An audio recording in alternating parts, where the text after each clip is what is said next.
All right, folks. So I've confirmed with Mama Two Bob that the two Bobs have just crossed Bassett Road. So they're on the same map as I'm on for Avenza. I will link to that in the description below. If you don't have the Avenza map or the Avenza app, it's free. And the River to River Trail bundle is free. And it's good to have if you want to hike this trail because you can't get lost if you use it. And you don't have to have cell phone signal, it'll work off GPS. It's quite handy.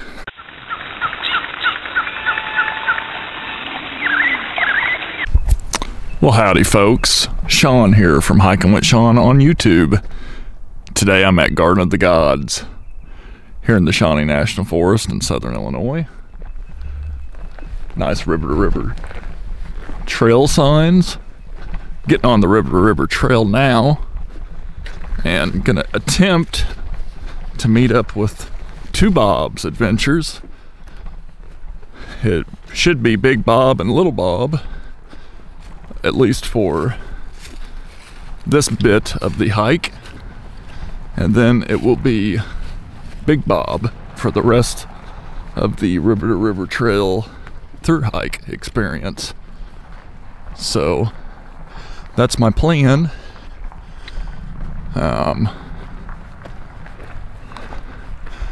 They're coming from E-Town, so I need to go towards High Knob, not Herod. And that is what I'm gonna do. Just start trekking towards High Knob and hopefully run into him probably around High Knob. It should give me a really good hike as well. So there you go. I'm gonna set my watch so I record it. This has always been a fun area to hike in. Just kind of muddy right now from previous rains and the horse usage, but you know, it's something you deal with. It's all part of the trek, part of the fitness. Woo. But this is a cool area because there's a lot of bluffage and there's natural arches over here. Just a whole lot of cool bluffs. And it's kind of cooler today, so wearing pants and a hoodie and sock cap. And the snakes are pretty much gonna be hiding out. I really doubt I see any snakes, but you never know. And it might rain, so got my poncho and a little shell for the pack built in and all that good stuff.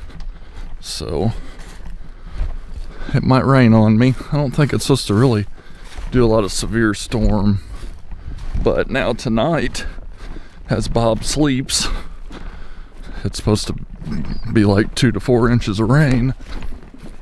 I'm kind of worried about him in that situation because, you know, that's gonna bring Lusk Creek up quite a bit, and eventually he'll have to cross that creek and hopefully not be too deep for him. We'll see.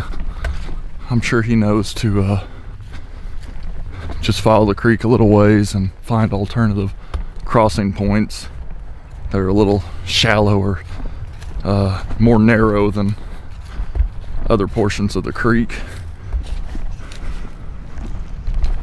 So, Mr.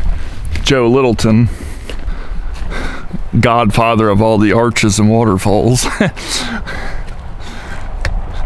he named this one Arch of the Gods. Arch of the Gods. Other people may have different names, but I like Joe's names the best, so I'm gonna keep calling him what he's named him.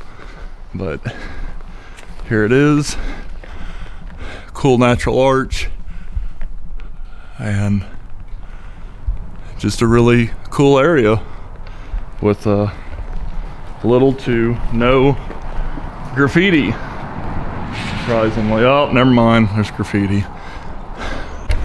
Not too sure if I ever showed this, but when you see these wooden blazes with the eye, it means you're in a wilderness area. I do believe Forest Service wanted it that way to try to keep it as natural as they can. The blue and white blazes just don't look right in a wilderness area, I guess, in their eyes. Personally, I think they should stick with the blue and white throughout the trail because they're easier to spot for navigation. I don't think the wooden ones are needed, personally, my opinion. I mean, it's not really an eyesore compared to other stuff. Isn't that right? Who cares about a white and black or white and blue blaze? So I've just been told that there's a big mule ride at High Knob, because I've been seeing a lot of horses out. Well, they're probably mules. I really can't tell the difference. I know that some mule riders are like, well, there's a big difference, but you know, I'm not a equestrian.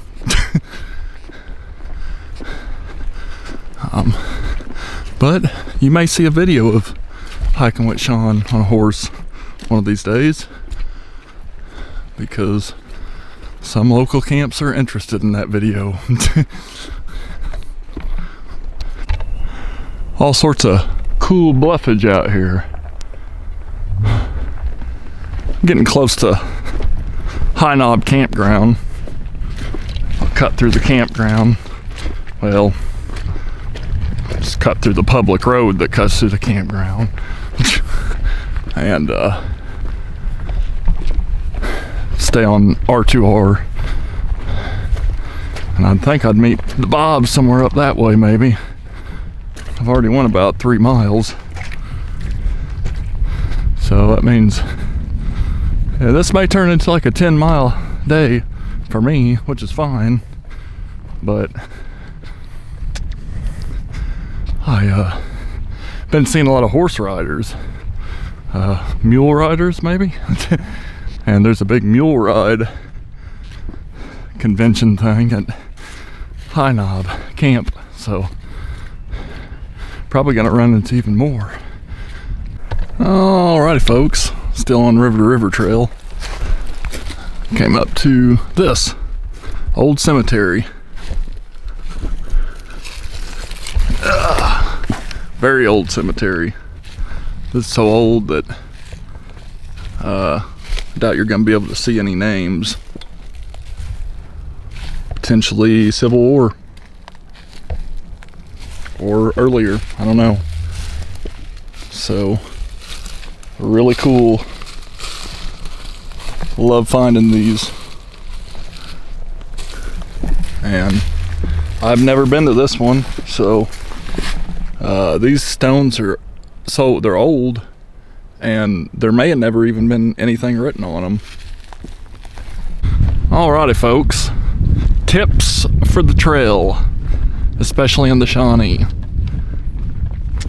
If you are out on trails where horse riders may be present and you see them coming, try to make some sort of noise that's not alarming, you know, not frightening, just to let them know ahead of time that you're there. I either try to get invisible sight. Here lately I always wear a orange sock cap so you can spot me really far away. Or if they're not going to see me and I see them first, I will cough. Just cough kind of loudly. That way they notice, hey, someone's in the area, or whatever, you know. And once they're in my sight and I'm in their sight, I'll say howdy, you know, how you doing? and just sit there and try to carry on a conversation with them. It's good to talk to strangers, my opinion. Kids shouldn't talk to strangers. Don't talk to strangers, kids. Anyway, if you're hiking, you see other people hiking or riding or whatever, talk to them, especially the horse folks. The horses, they don't know what we are. They get freaked out about us. They're very skittish little animals, well, big animals. But sometimes they think we're gonna hurt them, you know, and that's probably the wild animal that still exists within them.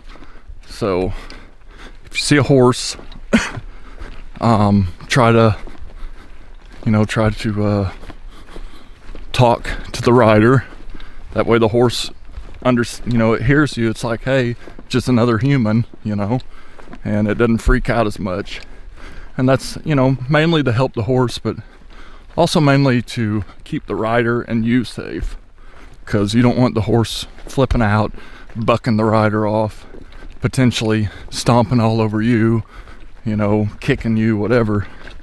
I try to give myself plenty of distance away from the horse. I get off trail and give them the trail.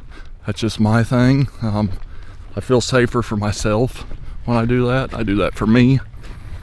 And I just talk to them in a friendly manner, not loud. And that way the horse sees I'm just another human and not some horse eater. So that's my tips for the trail in the Shawnee National Forest. Here's the aftermath of a prescribed burn.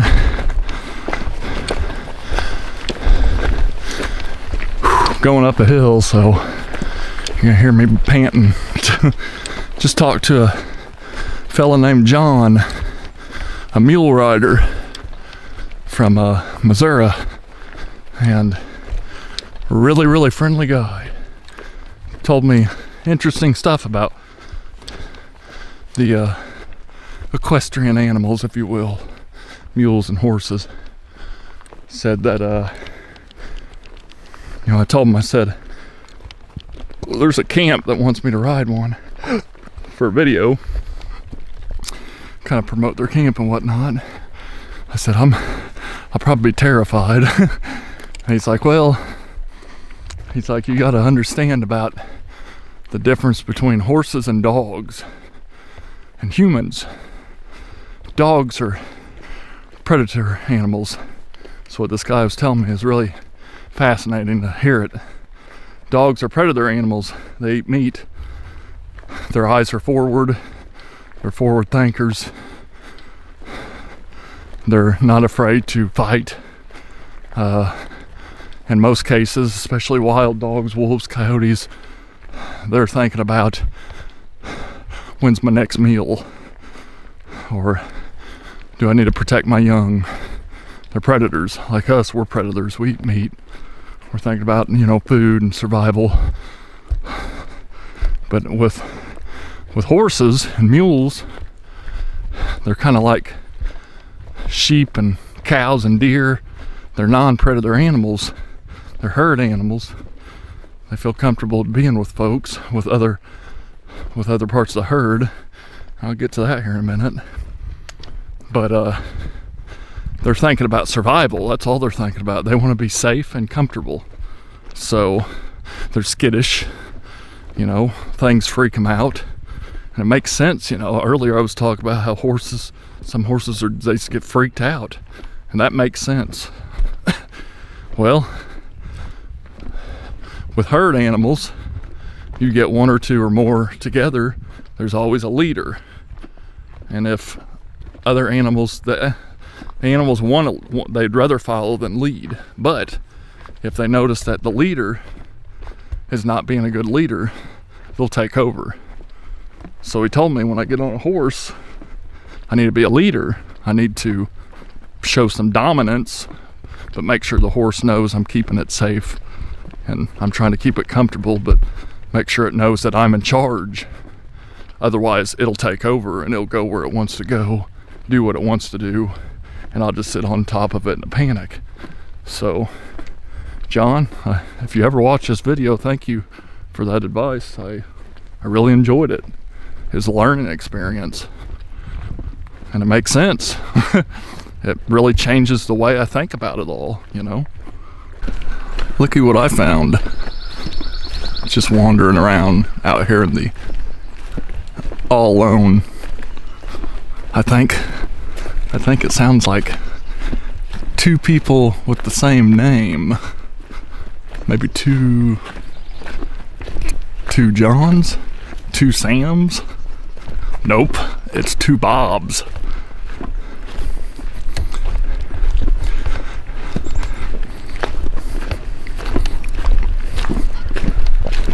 Fancy seeing you two here.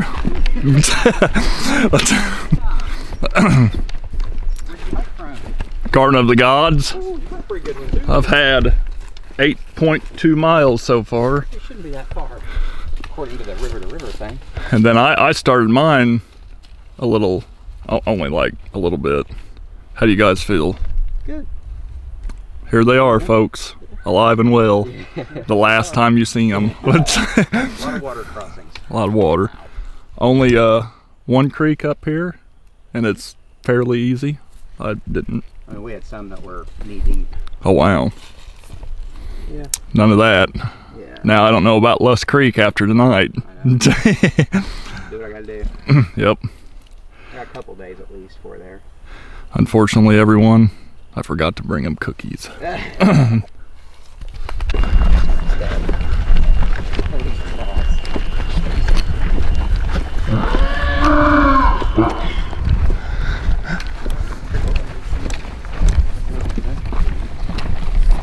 Alrighty, folks. Buzzards Roost. And two Bobs.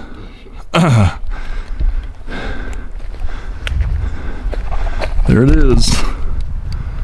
Would have filmed this earlier, but there was like 80 horseback riders occupying it. I hear the road. Got some pretty big birds up here. It's starting to rain. Yeah, it is. Are those buzzards? Yeah. Vultures, I guess. You guys are in the wrong area. We're still alive.